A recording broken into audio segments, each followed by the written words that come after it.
And as the RNC rolls on, the big question that hangs over the shooting of former President Trump in Pennsylvania on Saturday, which still sounds surreal to say, the big question is, how could something like this happen? How did it happen? Fox 13's Evan Axelbank live in our newsroom now with some of the few answers that we do have at this time. Evan? Yeah, and Chris, we have learned today that there will be a hearing next Monday in the House Oversight Committee where the director of the Secret Service is going to have to answer questions. We've also learned that while the weapon was purchased over a decade ago by the shooter's father, it appears the bullets were purchased the morning of the rally.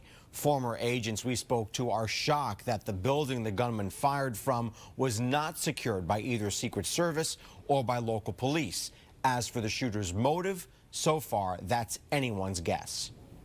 Video taken by horrified onlookers shows Thomas Crooks on the roof of a building 400 feet from the podium where Trump stood.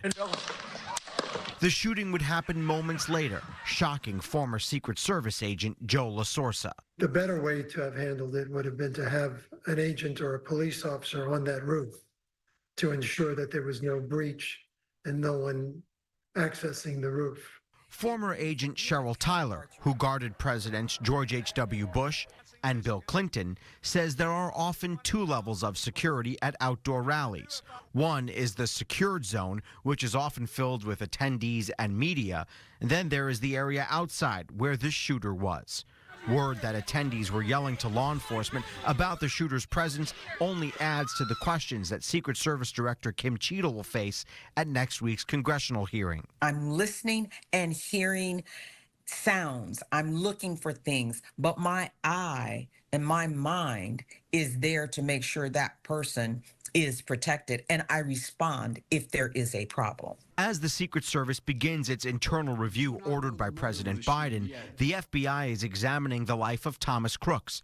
He's a community college graduate, reportedly described as quiet, conservative, and critically, a member of a rifle club. I want to look at what this person has written, what this person has searched. That is a window to the soul. And from both a behavioral and a language perspective, we can learn so much about this person. Though some supporters of the former president have accused his opponents of inciting the shooting with their own rhetoric, former FBI agent Jim Fitzgerald says it's futile at this point to guess at motive or what drove the shooter.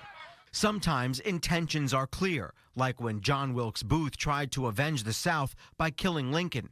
Ronald Reagan's shooter was trying to impress a celebrity. Other times, like the Las Vegas mass shooting, motives are elusive.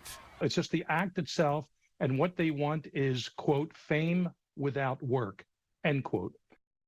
The FBI has said the assassination attempt might have been an act of domestic terrorism. Right now, there are efforts getting into his phone to see what might have been in there, what clues might have been left behind, and they're also going to look for any other online accounts that they may not be aware of at this point. Investigators searched his home yesterday and found bomb equipment there and also in the car that he drove to the rally. The weapon was an AR-style rifle purchased by Crooks' father, so that opens up another avenue in the case. Chris? Yeah, still a lot to learn there. All right, Evan Axelbank with the latest. Thank you, Evan.